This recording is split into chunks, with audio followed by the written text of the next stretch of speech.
This is MC Fireside Chats, a weekly show devoted to the outdoor hospitality industry, hosted by Breanne Acio and Kara Sismadia. You'll hear from special guests that focus on topics to help your business succeed, all backed by Modern Campground, the most innovative news source in the industry.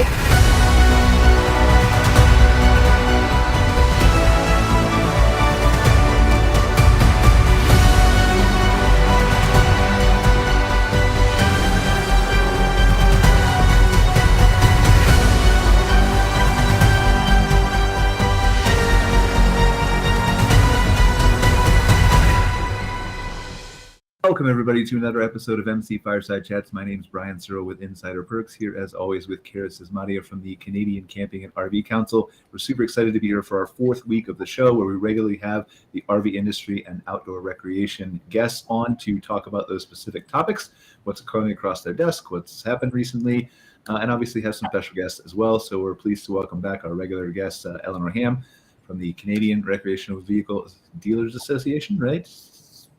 There should be an acronym for that, for the C. RVDA. CRVDA or something. Anyway. Yeah. But then Shane Devenish from the CRVA, Canadian Recreational Vehicle Association, is joining us, as well as Susan from the RV Women's Alliance. And we've got a couple of special guests here who have never been on the show before. We've got Breanne, is it Acio? Am I pronouncing that right? You got it. Awesome. I never get that right for anybody's name, but Breanne Acio from Sekr is going to tell us a little about her company and what they do. And we're also pleased to welcome Chris Perkins from the Outdoor Recreation Roundtable, which is an amazing group that does a lot of good efforts and lobbying and all kinds of things that really are really important to what all of the rest of us do. So Chris is going to talk about some updates on legislation and things like that, as well as what ORR does. So where do we want to start, guys? Is there anything that's really pressing that we want to talk about first, or should we turn it over to Breanne and Chris and let them begin the conversation? Well, I think we should shout out to Brian for winning Supplier of the Year at last week. We shouldn't do that. An outdoor hospitality conference and expo, which was an awesome couple days full of education content for campground owners. Somebody at your door, you got to stop talking about me. Sorry. No, I appreciate it. Congratulations. I appreciate it. As I said, it's like, as I said on the, during the conference and in my LinkedIn posts and all those kinds of things, it's not about me, it's about my team. They're the ones who do all the hard work and all that kind of stuff. But it's also about the entire industry. Without good associations, without, people who do the work on the behalf of the campgrounds, who provide the great experiences for the guests, and there's no chance for me to be a supplier for campgrounds who need me to reach their guests from a marketing standpoint, right? So it's all a full circle thing for me. But anyway, let's move on. But while we have the pause, we should thank our sponsor, right? Because I always forget to do this. So we're just going to take a minute, watch a brief commercial from RMS, and we'll be right back and talk about some awesome things. To maximize your business potential, you need the right hospitality software solution. RMS can give you exactly that. An innovative property management system tailored to your business strategy that lets you pick the right tools to effectively manage your business, including contactless guest-facing features. Our revenue-generating tools and built-in channel manager let you connect with and distribute to online travel agents. Join us at the forefront of hospitality technology. All right, so we're super excited. Thank you, RMS, for being a sponsor of the show. I'm going to put up their little graphic here. It's their first week being a sponsor of the RV Industry Outdoor Recreation Show. So again, we're very grateful for their support. And if you're looking for a campground reservation system, big in Australia, big in North America, probably big other places that I can't think of and don't know right now, but definitely put them in the mix as one of the software providers that you want to consider. So let's have Breanne and Chris maybe just give a brief introduction about themselves, and then we can dive in a little bit. So Breanne, do you want to start with Sekr? Yeah, sure. So I'm Breanne Acio. I'm the CEO and founder of Sekr.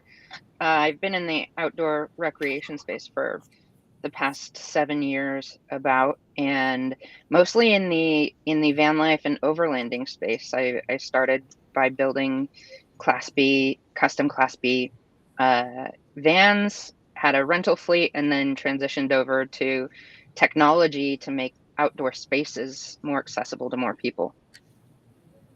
Awesome. Well, thank you for being here, Breanne. I definitely want to dive into that more. Chris, do you want to jump in? And I know we've had guests from Outdoor Recreation Roundtable before, but not you specifically. So I want to recap what ORR is and why it's so vital, and then maybe what you work on. Happy to. My name is Chris Perkins. I'm a senior director at the Outdoor Recreation Roundtable, or ORR. And the best way to think of ORR is as an association of associations. So all of you might have an industry segment that you're most familiar with, whether it be biking, hiking, RVing, camping, boating, fishing, climbing, you name it. And each of those segments likely has an industry association that represents that interest. Yeah. ORR actually unites all those trade associations under one umbrella. The whole purpose of the org is to provide a central conduit for communications, advocacy, messaging related to the outdoor recreation economy with members of Congress, with federal agencies, state leadership, and more. And it allows us to unite around issues that 99% of outdoor recreationists agree on, like high quality infrastructure to support modern outdoor recreation needs, or new sources of funding for staffing and infrastructure on public lands and waters, increased access, especially for underserved communities, rural economic development, healthy climate, etc. So it's great to be here and great to be with this esteemed group. Thank you, Chris. I appreciate your time, definitely, for being here. Let's go ahead and just, while we have you here, all right, let's dive into you first. We'll just pick on you. I'm going to be a little bit picky, and I'm going to say, like, let's just throw away all the other segments right now and talk about campgrounds, because that's what we're primarily focused on the show, right? Not that anybody else is less important, except for the next hour, maybe you are. Good thing this isn't live and nobody's watching this that can hold me to this later. But Chris, tell us specifically what, and I know there are several members of, I think there's a member of RVIC who is on your board, right? And then we mentioned Phil, who's part of the ORR as well on the board, I think. Mm-hmm. So can you tell us what specifically is the involvement level from the RV industry, outdoor rec campground space? And then maybe what your guys have done or see on the table, or anything related to the work that you're doing that might have an impact on us? Yeah, absolutely. So our membership, like I said, spans the whole recreation spectrum, but definitely a founding, one of the founding segments of the organization was the RV and camping space. So you see that in the RV Industry Association, the RV Dealers Association, the Association of RV Parks and Campgrounds, and a couple others that deal with both public and private camping opportunities around the country. And what our org is really doing is bringing transparency to decision makers around the country, just what an unprecedented groundswell of interest there is in outdoor recreation right now. At this point, it's a familiar story. The pandemic hits, and after a difficult couple months where most of us were spending most of our time indoors or quarantining for fear of transmitting COVID to friends and family, started to realize outdoors was actually a relatively safe place to go, and millions more got outdoors than ever before in 2020, 2021, 2022, and beyond. And you don't just see this in the millions of new participants getting outdoors, many for the first time, but you also see it in the economic impact of the industry. So every year, the U.S. Bureau of Economic Analysis does an economic impact study on the outdoor recreation economy, and they found last year that in 2021, the outdoor recreation industry was $862 billion industry that created 4.5 million jobs across the United States, accounts for 1.9% of GDP. So our organization's goal is to make that clear for policymakers that the outdoor industry is not just a passing fad, it's actually a core part of American society, its values, and the economy. And within that, camping, RVing in particular, are for many people their first introduction to the outdoors. We're working on a lot of things, and one thing I can talk about is the America's Outdoor Recreation Act, also known as the Recreation Package. Throughout history, there have been a handful of high-profile bills benefiting recreation and conservation that have passed through the U.S. Congress, but this is the first time that a recreation-specific set of provisions has all been bundled together in consideration by the U.S. Congress. This bill was introduced in the 117th Congress, which was the last one, and it passed the Senate Energy and Natural Resources Committee via unanimous consent. So to say that another way, you have Senators Bernie Sanders and Senator Mike Lee voting in unison. Actually agreed on something? agreeing on something, which is pretty refreshing in today's political climate. And the reason they agree is because it puts forth a lot of common sense revisions to recreation regulations that haven't been updated in many years. I mean, when a lot of these laws were initially written, there was no way to anticipate just how many millions of Americans would be getting outdoors. And I could talk for a while about the bill, but there are several provisions that would benefit RVing and camping specifically. One really good one is actually focused on public-private partnerships to help bring new investment into RV parks and campgrounds. As those of you on the call might know, it's actually quite difficult to work through the federal funding process. And oftentimes federal agencies don't have great authorities to work with private partners to bring in funding to support new projects. And there are many infrastructure projects that are billions of dollars in deferred maintenance across public lands. So this provision specifically would expand authority to bring new opportunities for private partnerships, to bring new investment and fast track new investments in RV parks and campgrounds. There's also provision on expanding broadband internet in certain places that either lack broadband internet or just the demand for that internet exceeds the supply provided by the existing infrastructure. To be clear, this is not at all about putting internet in the backcountry, because that's an important part of the outdoor experience. This is about expanding broadband internet to places that need it, like at the point of service at an RV park campground, or at high use places where people might want to know what trail to access on a certain day, where to park their car, where there might be camping availability. Anyone who's gone to public lands and waters probably has a story about how frustrating it can be to try to pull up that availability on your phone. So there's another provision in this rec package that would expand broadband connectivity. And a third one I want to highlight is actually the rural gateway communities to our public lands and waters. An unintended consequence of all this unprecedented interest in outdoor recreation has been that some rural gateway communities are dealing with so much visitation and interest that their infrastructure is having trouble supporting it, whether it be water, utilities, healthcare, search and rescue, et cetera. So this provision would expand the authority for federal agencies to work in partnership with those gateway communities and come up with new solutions to help support the level of recreation interest that's going on right now, and make sure that we're looking just as closely to the recreation infrastructure itself as we are to the gateway communities that support it. So this bill is under consideration again in the 118th Congress, which is the one we're in now, and we're feeling really good about its prospects in both the Senate and the House. Awesome. What's So the timeline? go ahead, Karen, please. Going to ask about the timeline for passage. Timeline is a little different in the Senate versus the House. And it just has to do with how they bundle the pieces of legislation together. It's likely to take several months longer in the House because the leadership over there likes doing things more compartmentalized and then bundling them at the end. Whereas in the Senate, they might bundle it earlier. So we could see this bill passing both Senate and the House within the next 6 or 7 months. Obviously, so many variables in today's political climate that affect that sort of things, but I'm feeling optimistic about its passage this year. You guys have so many good things going on in your work with the government, and that the Outdoors Act is a tremendous achievement. I'm curious, who does your association's lobbying? Is it do you guys use your own, or who does most of the legwork? It's a very small part of our organization. Like most of so we're a 501c3. Most of our work falls under C3 status, so education, communications rather than lobbying. In certain rare instances where we're actually taking a position on a bill, we have a C6 element that might advocate for that bill, but it's really like less than 10% of our work.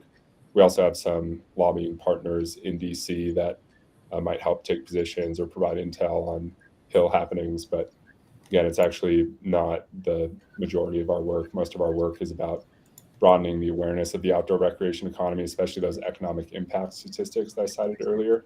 Most people just aren't aware of that. Most people see outdoor recreation as a nice to have, sort of a sweet, fluffy thing that they might go to a ribbon cutting every so often, but then get back to the real work. And what we're trying to do through our research, through our data, especially around the economy, to show that outdoor recreation is worth further investment and is a core part of American society. Well, and I think that's one of the things that interests me, right, is that entire big picture story. And it's one of the things that we try to focus on in the show, is how it's why we have, primarily we started in the campground industry, but I've tried to expand the show to include glamping and the RV industry and people like you from outdoor recreation, because there's a whole story behind it. As I say jokingly in the beginning, we want to narrow it down to just campgrounds.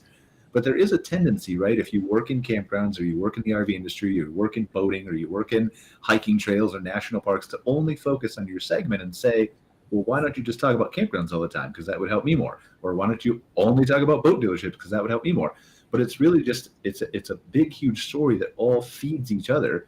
As you're talking about just gateway communities being one example of hundreds that all relate to each other and all help everybody succeed. Is that right? Yeah, that's right. And the other thing I'd add there is, each of us on the call probably has a recreation activity that we identify with most. Like, might love mountain biking, or love paddling on a lake, or going fly fishing, or whatever it might be. But the reality is, modern recreationists don't just do one thing. They might have 4 or 5 different activities that they enjoy doing, even in just one season. So we have to have the education and advocacy efforts in alignment with modern recreationists. People don't exist in silos. People aren't just a climber. People aren't just a biker. People do a lot of things. And so we're in charge of finding that common ground that everyone agrees would be beneficial to the recreation community. Awesome. I think we got Breanne back here. Maybe Breanne, we got to talk to you about 2 seconds before you drop off again. I think you have a bad connection wherever you are. But do you want to just briefly tell us while we have you about Sekr, if we can get you in there? Yeah, can you all hear me? We can, yes. Okay. So at Sekr, our primary audience is the full-timers and part-timers. I call them like the super campers. They're camping at least 60 nights a week. Most of them do really long trips on the road. And I started this company because I was full-time van lifing it with my wife.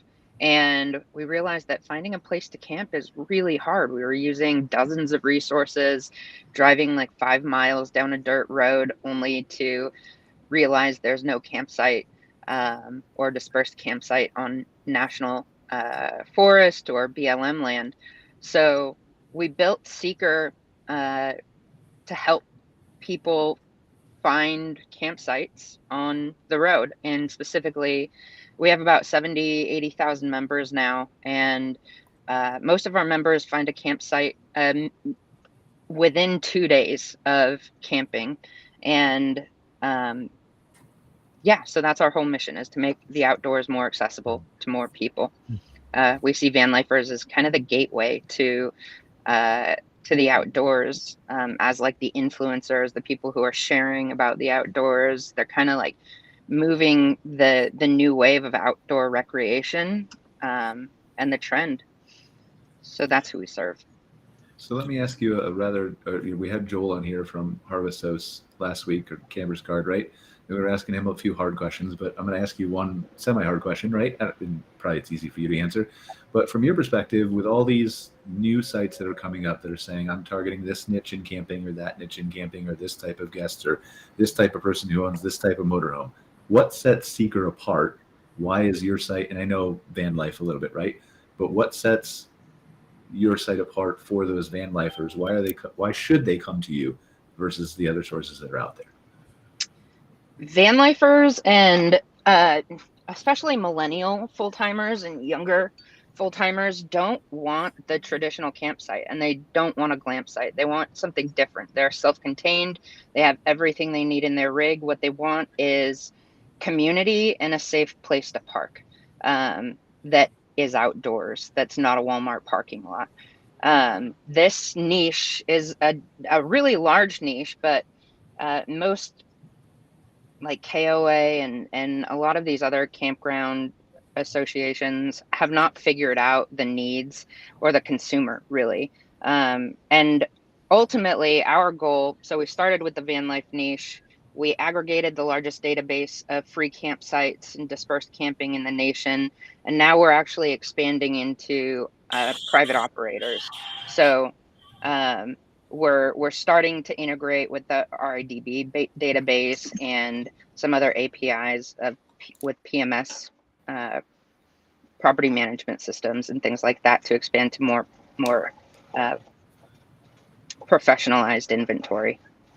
So I have a question for you, and maybe it's related to Sekr, maybe it's not, but I feel like it's definitely related to your expertise. You look like you're someone who enjoys the van life too. Yes, is that a fair statement? Yeah, I'm in my van. Yeah. So from your perspective, and we talked to Joel about this too last week, and I don't mean to keep bringing up Joel, but he brought up some of the same points as you do, right? For Harvest House, obviously, usually is geared toward people who don't, at least stereotypically, stay at private campgrounds. Is there crossover between someone who enjoys the van life, who maybe likes to boondock and likes to be self-contained, but also once in a while likes to stay at a private campground? And if so, how do you feel like, because that's where our audience is primarily, is private campground owners, right? In the RV industry and in places like that. But how do you feel like private campgrounds can best appeal to these van lifers? Yeah, so just one clarification is that all these people, sorry, I got my puppy here. He's 4 months old and he's a little too. So these people who like to boondock and like to stay on dispersed camping in national forest and BLM stay at campgrounds more often than the average American. They're still staying at professional campgrounds like 4 to 6 nights a month, which is often more than the average American. So they are in between these longer stays on national forest. They're going and recharging at these professional campgrounds that have the amenities that they're looking for. Is that recharging their unit and themselves, or? Sometimes their unit themselves, doing laundry, getting access to fresh water, like getting into the city so that they can shop. And on the more, so the van life industry has been evolving really quickly, as most of you have probably seen on social media. Arky, sorry, he's like, okay, trying to get something. Totally fine. I bring my dog up here and pick up all the time. So what I'm seeing is that as more Class Bs are being made by manufacturers like Storyteller Overland, Winnebago, you're seeing more of these Class Bs want professional campgrounds, but they don't want to pay for the traditional site. They don't want to pay like $50 for a plug-in. They don't need to plug in. They don't need access to a sewer. They don't need, what they're looking for is community and like basic facilities. So maybe a restroom or a place to wash their dishes or laundry. So I think that the van lifer and that sort of niche is looking more for a communal space. If you compare a traditional campground to a hotel, the space that a van lifer is looking for is more like a fancy hostel, like one that's really centered around connecting people and the experience rather than the campground itself. Okay, so I have 2 questions related to that, and I'm going to ask Shane and Kara this, right? Shane and Kara, is there a place for private campground owners to cater to adjust to add new sites to, that would help attract these people who enjoy the van life, right? And then the second question is, after you guys answer that, is to Chris, specifically with ORR. Does ORR do anything with demographics and breaking that out? And is that a part of what ORR does to kind of show the value of different segments when we're trying to advocate for the industry? Or, so I'll let Shane and Kara go first, because that was related to what Breanne was just talking about. You go first. You go first. I'll say a few things to that. Firstly, yes, I think there are. I know of operators who are who offer potentially like different pricing models. So maybe you're parked on a full service site, but you only have access to certain features of that site, and so your price is a little different. Things like that. We're also seeing new developments specifically that are essentially kind of modeled after more randomized camping setups. So the sites are less inline structure, those kinds of things. It's more free flowing. And I saw a park recently with a new development plan, and their site layout really coincides with kind of the topography of their property. Instead of really overdeveloping, they're working with the incredible natural features that already exist there, and definitely doing fewer sites on the property than they potentially could, but really maximizing that natural aspect, because we really are seeing demographics looking for sites in that way. We're also seeing a lot of parks start to do things specific to, we have a campground here in Alberta that only their whole campground is a group camping space. So when you book a site there, you can fit 4 to 10 RVs on the one site. So campground owners, I think, are being strategic and trying to diversify their strategies and things like that. I also think, we're seeing, I don't know what I'm allowed to say, but I think we're seeing, lots of sales in terms of Class Bs. Those numbers are looking nice compared to a lot of other unit types. I just spent time at Calgary and Edmonton's RV shows and watched, the types of sales going on there, and there's a lot of appetite for that type of RV.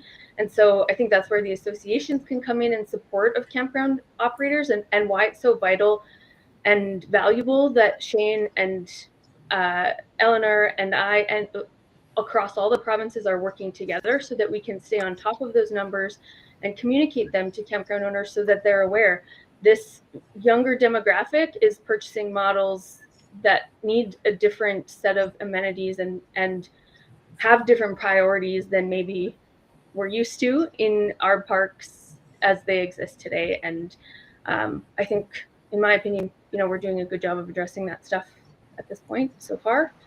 Shane? Yeah, Shane, Eleanor, do you concur? I mean, and would a trip, like would a fam trip, like we need to send you in a van to familiarize yourself with this demographic, Shane? Oh, thanks. That's another shot at my young age, is it, Brian? No, it's not. No, there's no Breanne. There's no demographic on age with van lifers, is there? Okay, it really was. Yeah. The only thing, and I echo a lot of what Kara says, that campgrounds are looking to develop more experiences. But having said that, a van conversion unit versus a Class B motorhome, the industry kind of considers to be different. One's certifies an RV, another one is could be a homemade. But the consumer doesn't know necessarily that barrier, right? No, but I guess my point is campground owners, a lot of them only allow RVs. Like I know a lot of campgrounds, like a converted school bus, for example, they may not allowed. So, and that's not always because of an operator's choice. At the park I owned, my county would not allow us to host a conversion. It had to have the Z240 stickers and all of those things on them. If I got inspected by my county and they came across a unit that wasn't approved, it wasn't following the standard, I was in trouble. And so a lot of times that's not about operational choice. So I think there's a huge. No, go on, Brent, because I was going to ask you on that. Yeah, I think there's a huge missed opportunity. The Class B, like the manufactured Class B market, is only about 20% of the entire, like I would say, like the van life or the overlanding sector. So based on our numbers, we've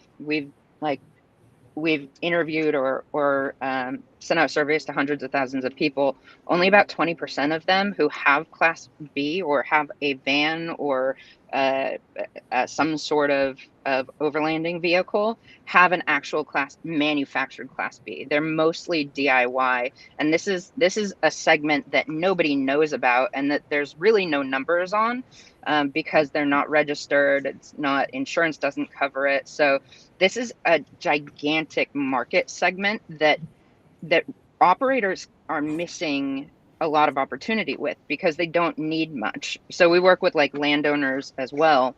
And one of the most accessible ways to like start operationalizing or making profit on your property is through these self-contained units.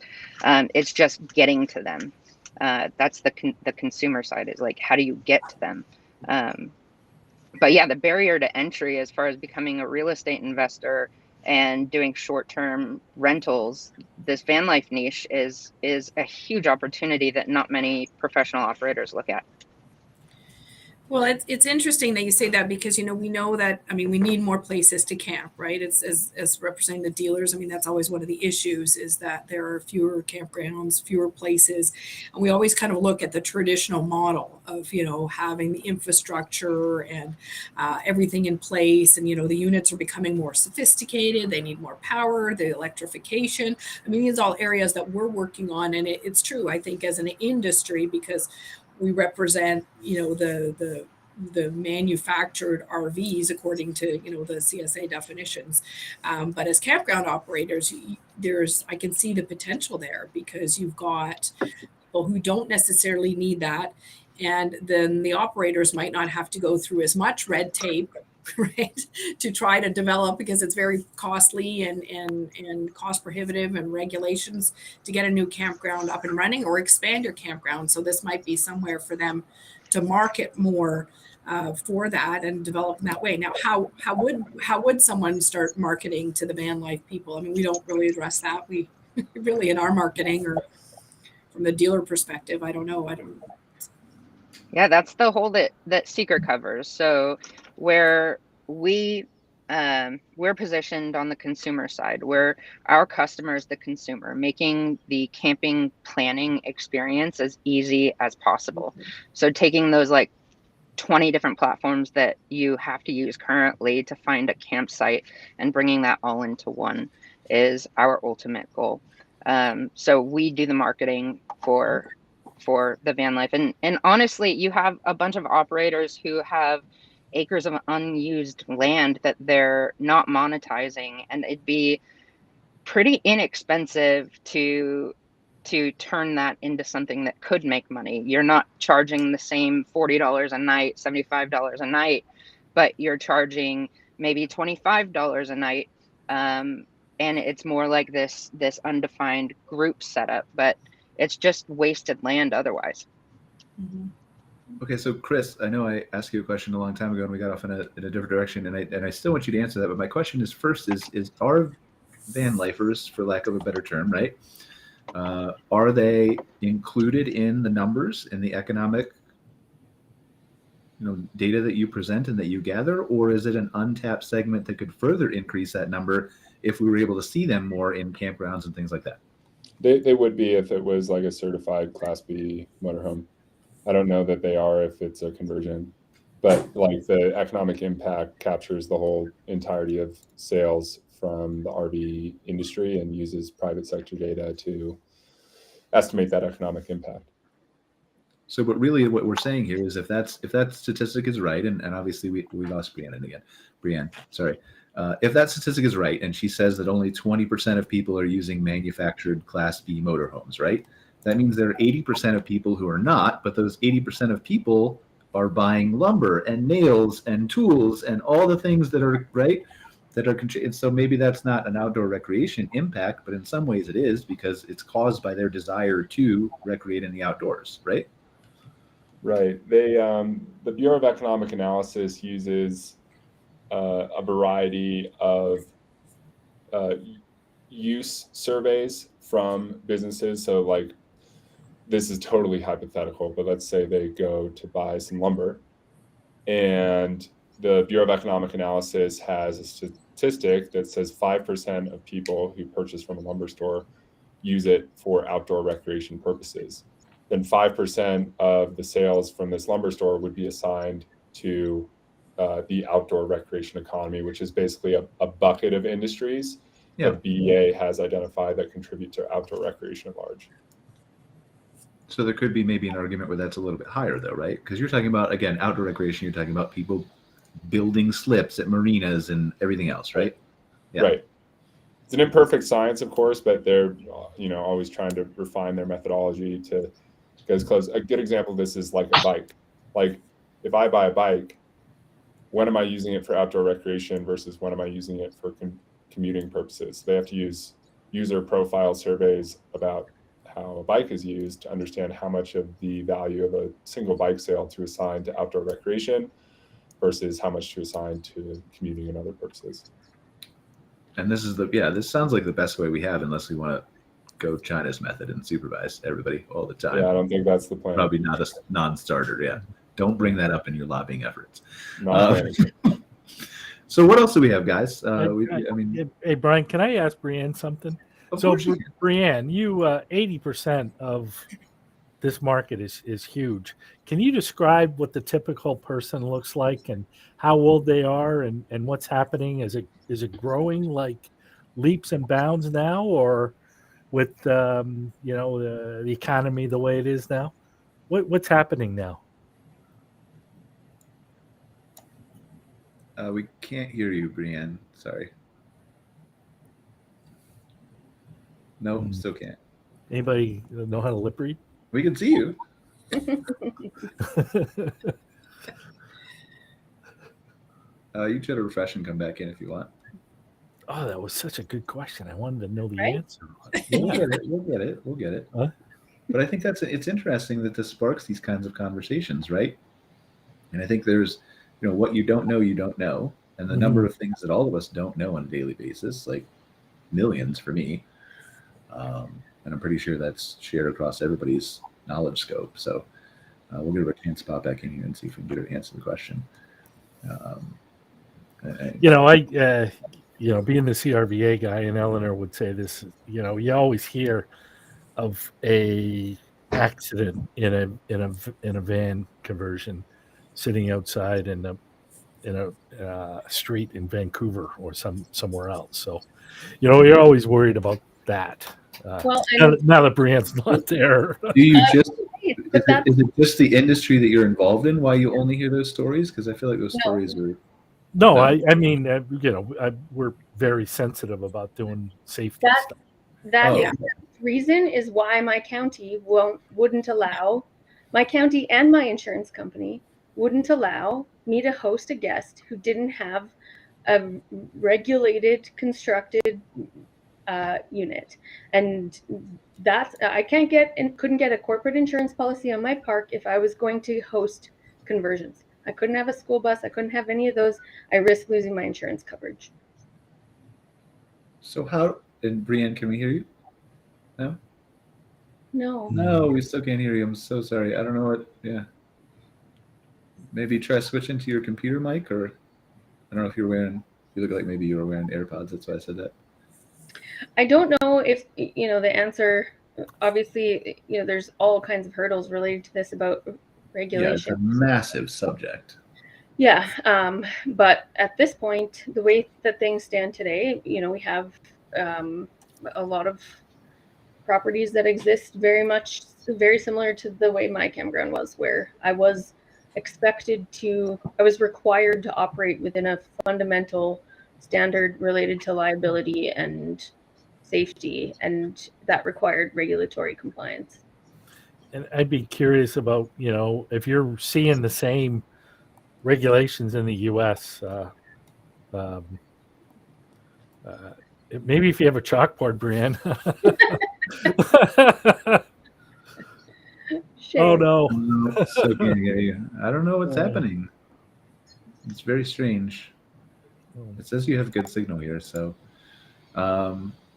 But yeah, we'll take a couple minutes to see if you can figure it out. But yeah, it's definitely an interesting. And I think it's a really tough. Solve that in this show, right? There's no way. An interesting question to how do we communicate this message, which is a challenge with everything that we do as an industry, right? But how do we communicate the message that, I don't know, maybe there's a line, maybe there's a standard that's beneath the standard that, like, we still need standards. No one's saying we don't, but maybe there's a way where we can let 40% or 60% of these units in that have some kind of other standard that we can convince the people that's safe. Is that something we want to do if we could do that, or does the industry not want the that? market? Well, I don't know if the individuals would want that, the ones that are using the vans themselves. I mean, from representing dealers and industry, I would say yes. I mean, it could be potentially a different standard. I'm not the RV standard, maybe a blend of the housing standard or something. Because, what happens is if we go and we do any lobbying efforts or talk to government officials, we can't really represent a group that's doesn't have, because so much comes to safety.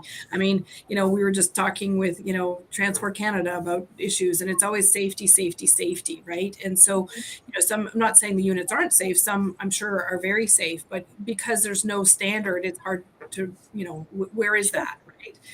Yeah. So I think that's, that's kind of the issue right now with that segment, and it's kind of compounded by the fact that we do have, my Instagram, arguably my algorithm probably feeds me this really hard, but every second post I scroll through is a beautiful, cute little van with their sweet little kids running around. Like it looks great. I want to do that. So, we have this huge amount of exposure about it, and, the lifestyle itself looks so appealing, that, it's kind of this double-edged scenario now where, do we cross the regulations road? And then if we do, what does that look like? And how does that impact, our existing manufacturers and all of those things? And we can't forget that we have millions of RVs on the road. Like, we do still need the campgrounds that those guys want to go to too. Right. Yeah. And nobody's saying that we don't. I'm just like, I feel like, and this is my tech geeky side, right? Coming out. I feel like we're running head on toward a situation where somehow legislation is going to have to address this in the future anyway, and not specifically about Class Bs, but we're very quickly getting to a future where 3D printing is going to become a thing.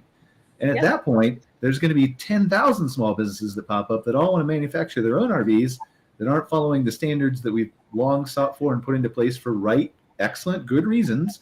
Mm-hmm. But how do we then certify those people? Yeah. Can they just not go camping at private campgrounds? We have a comment on LinkedIn from Jason. A full-time schoolie family here. Campground acceptance is hit or miss in the U.S. So that's good to hear. I know, obviously, my only experience is up here in Canada, but it's interesting to hear that it's similar down there. Like I said, I think it really does depend on your jurisdiction and things like that, and where you're located, etc. But it's a deep scenario. Can you all hear me now? Yes. Oh, yay! Yes. Yay! Yay! Yeah.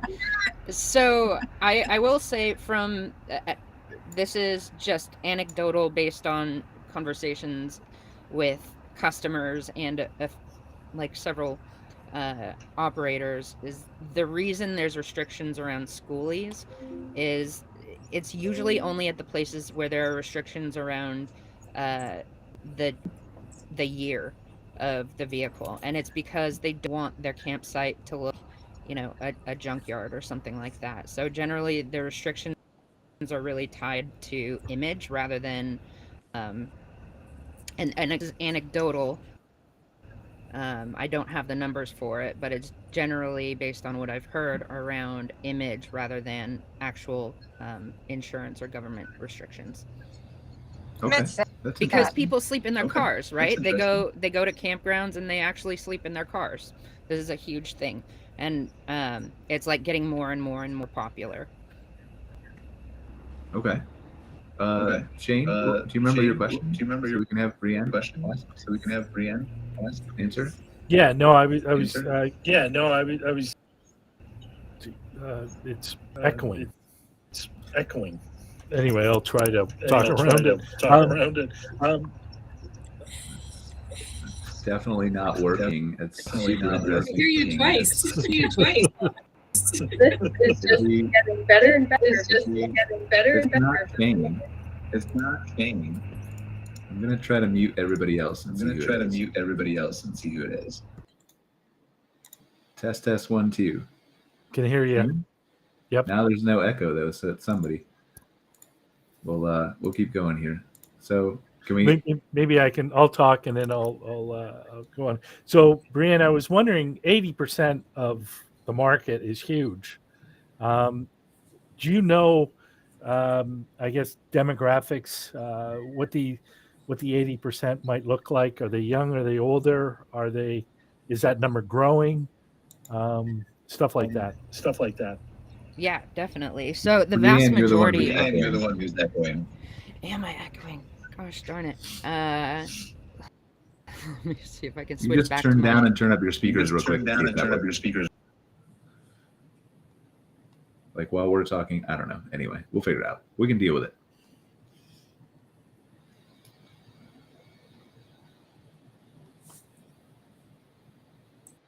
Now we can't hear you.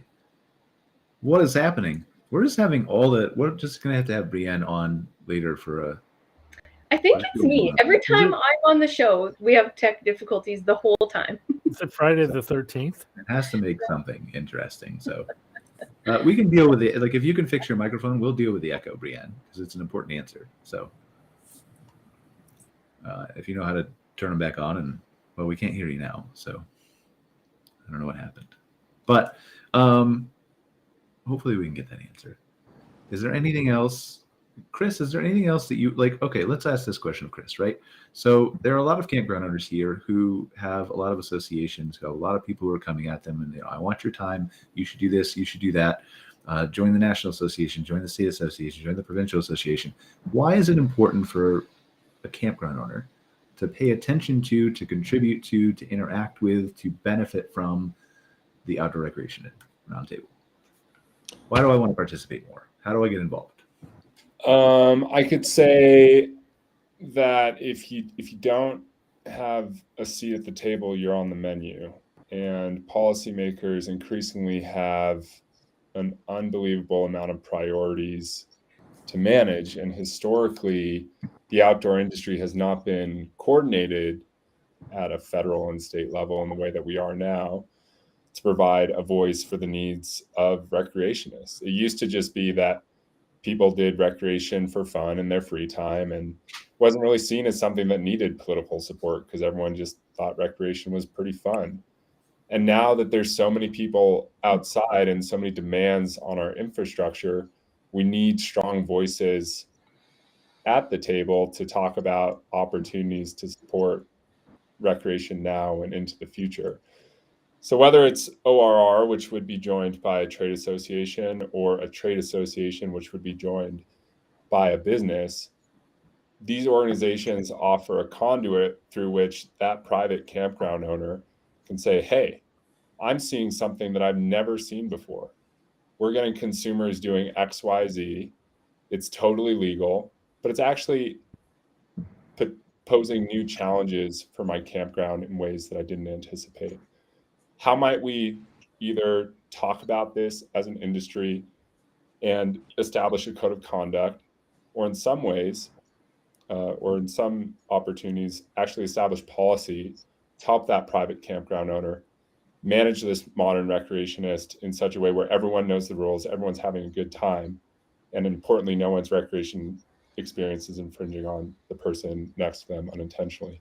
That's what these associations and an organization like ORR help do, is provide a conduit from the ground level, from the people who are providing these recreational experiences every day, to the people who actually have the power to shape policy.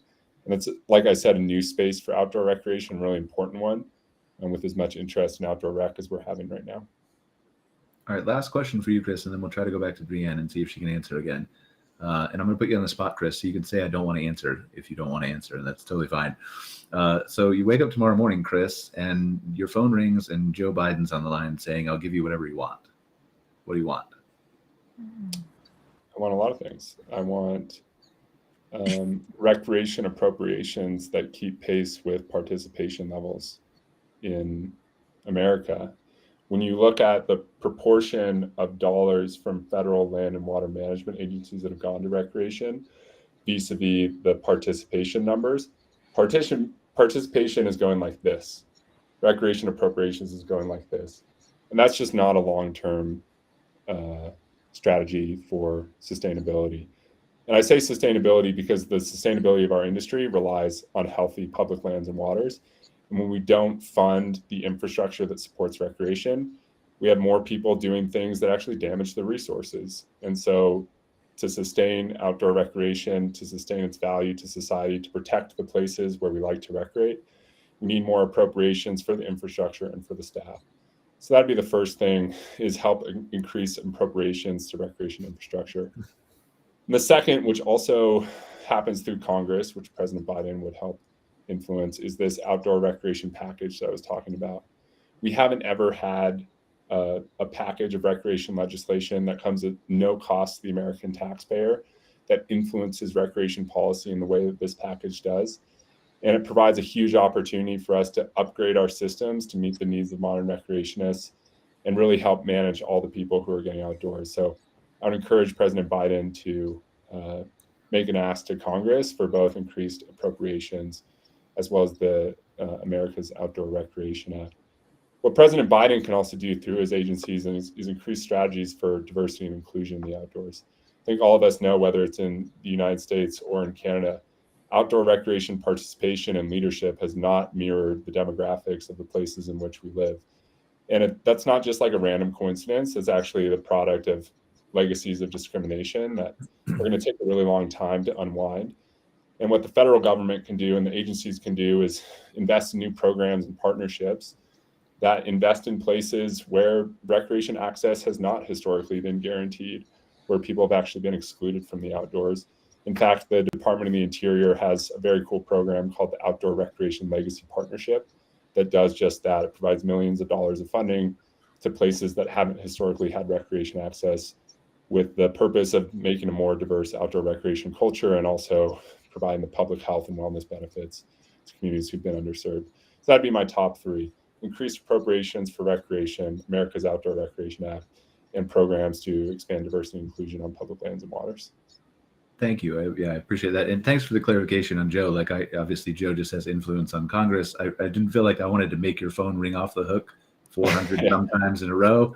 So I just kind of summarized it into one guy. Yeah, that works. But yeah, absolutely. We know you, and certainly there's a ton more people who are contributing to that act in Congress and you know, that have influence that you work with on a daily basis. So Breanne, do we have you back? We don't.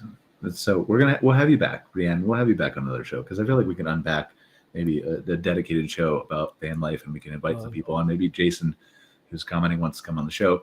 We can have a few more people. Maybe you can suggest them, Breanne, that we can have and just have a discussion overall about that and some of the ways you think the industry can improve by it. But do we have anything else we want to cover here real quick, or anything else that's on anybody else's plate? Susan, you've been really quiet. Like, you joined us from your car. You were like, yes, I'm going to be on the show no matter what. And then you didn't say anything. Yeah. I want to hear from Susan. Yeah. What's up, Susan? Oh, maybe we can't hear Susan either. Oh no. We better all, maybe we should end the show early. Maybe this is a virus that's slowly infecting everyone's. Please don't say that.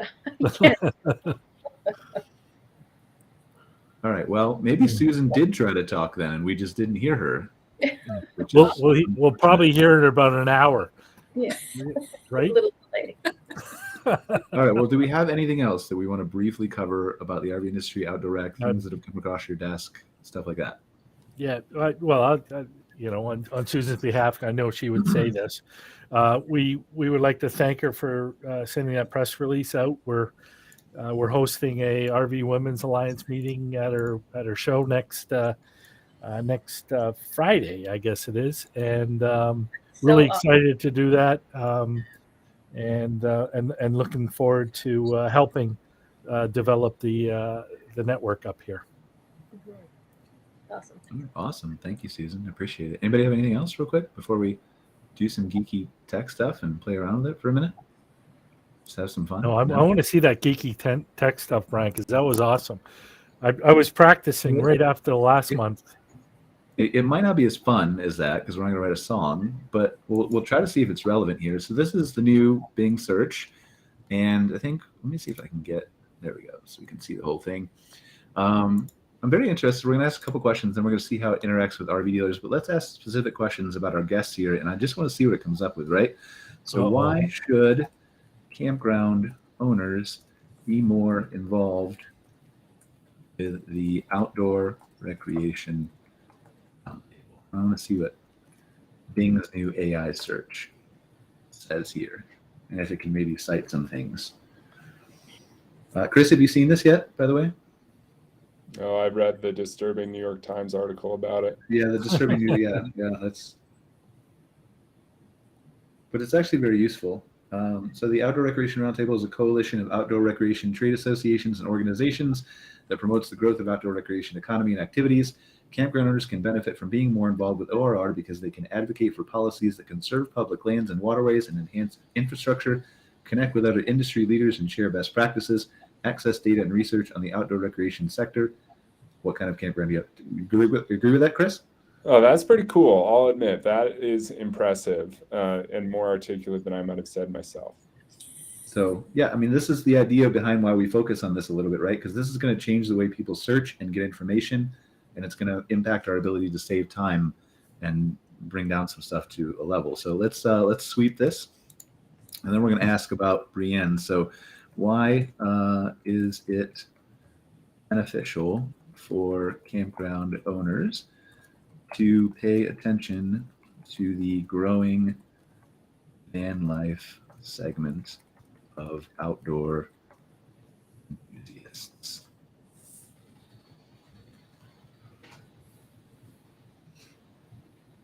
Nope, nothing. It's thinking. Well, it needs to think. It's pretty impressive. We were doing the other day, we were calculating how many acres of land I have and how many RV sites that a standard RV site would fit on. This thing's crazy. Anyway, van life is a growing culture of outdoor enthusiasts who have customized their vans for adventure. Some of the benefits of van life are lower cost of living, freedom to travel, being close to nature, simplicity, and mental health. Campground owners can pay attention to this segment by offering amenities and services that cater to their needs and preferences. For example, they can provide electrical hookups, water refill stations, showers, laundry facilities, Wi-Fi access. That's the same answer for anyone who likes to go camping, I feel like.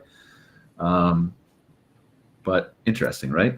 I think it's still learning like the rest of us about the van life movement. Are there any studies that point specifically to amenities only van lifers want versus regular campers? I don't know if that's a thing, regular camp, like you're all regular campers, but I'm trying to prompt it.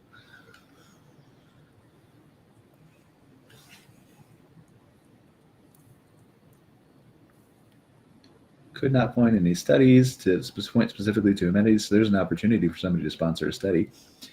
Only van lifers want. So, but I found some articles that compare van life and RV life. Some of the differences are van lifers tend to sleep fewer passengers, travel with pets, stay at more off-grid locations or smaller sites, replenish water and food more frequently, which is an opportunity for stores and restaurants and snack places. RVers tend to sleep more passengers. Based on these differences, some amenities that van lifers might want more than regular campers are electrical hookups or solar panels, water refill stations or portable water tanks, showers or wet wipes, laundry facilities or washing bags, and Wi-Fi access or mobile hotspots. So interesting. Mm-hmm. But you can see how we can drill down in here and get answers quicker to a lot of different things. So let's look finally here at RV dealers, right? And so this is kind of the same thing I've been talking about how people are going to find campgrounds in the future by asking a question. It's going to be the same way with RV dealers. And so RV dealers are going to need to be more cognizant of their SEO and how they're perceived online and where they're listed, because there's going to be an answer to these questions now instead of a list of things. So if we look at, I need to buy a new Class A motorhome, what are some RV dealers near me in Eleanore? What city are you in? Richmond. Vancouver. Vancouver. I can visit.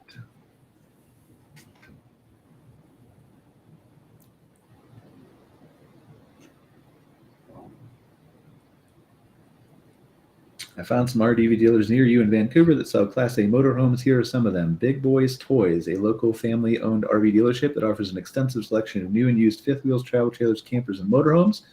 They are Vancouver Island's exclusive Jayco RV dealer. Hub City RV, Traveland RV. Do you have a specific budget or preference for your Class A motorhome? So you can see now the instant problem that we see here is, what if I'm not one of those three people? Well, and two of those three people, I don't think sell Class A motorhomes. Well, I know Hub City does not, and Right. they're Okay. on the island, but I guess they're geographically near. So Yeah, this is I mean, like, who gets to decide what is the one right answer? Right. And my concern is that someone somewhere is going to have enough ingenuity to monetize that. And so Yeah. the guy with the one answer is going to be the guy with the biggest pockets.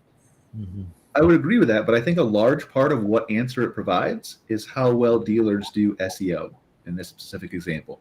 What information is on my website? What am I providing there? What questions am I answering? All those kinds of things. I think it's just much more critical because you're going to want to appear in an answer to 500 questions instead of targeting a single keyword.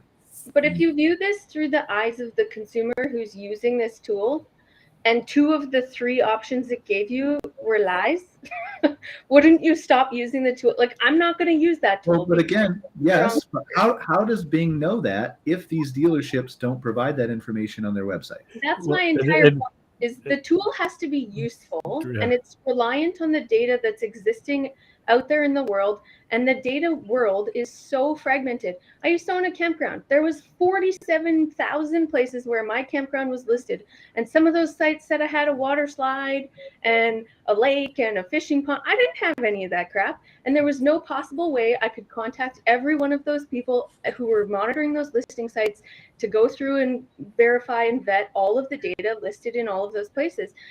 So I agree with that, and I know where you're going with this, but I would also say that it's cited right here, so you can click and link through to their website, and you can here's Class A on their website. So somebody said it didn't sell them, but here's Class A. No, that's the one guy. Which guy's that?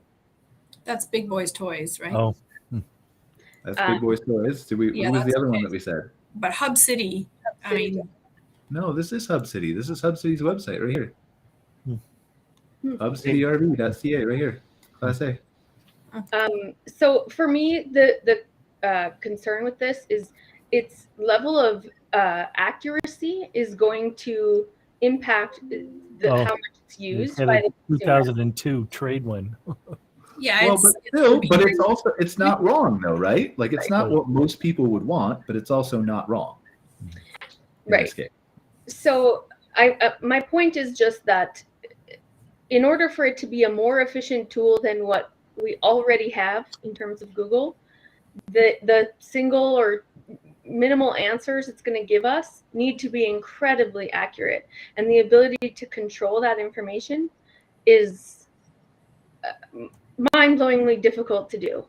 Like I said, from a campground owner's perspective, there's data managed and created and poofed out of thin air all over the world about every property. We gotta unpack this another time because these wonderful people who are on our show were already 2 minutes and 50 seconds over.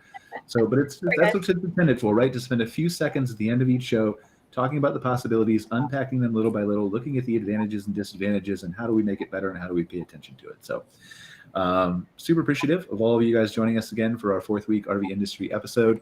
Chris, thank you for taking the time to explain ORR to us, all the benefits, how we can get more involved. Very appreciative of that. Love to have you, Jessica, or somebody else from your organization on, maybe once in a while, if you'd like to come touch base with us.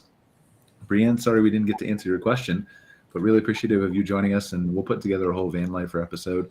And then always, as Shane, Eleanor, Susan, Kara, thank you for contributing to the show, and we will see you all next week. Take care, guys. Thanks, Thank Brian. you. See everybody. Thanks for watching this episode of MC Fireside Chats, hosted by Brian Searle and Kara Sismadia. Have a suggestion for a future show or want to see your campground or company as part of an episode? Email us at hello@moderncampground.com. Join us next week for another episode. And don't miss the latest outdoor hospitality news and commentary from around the world at moderncampground.com.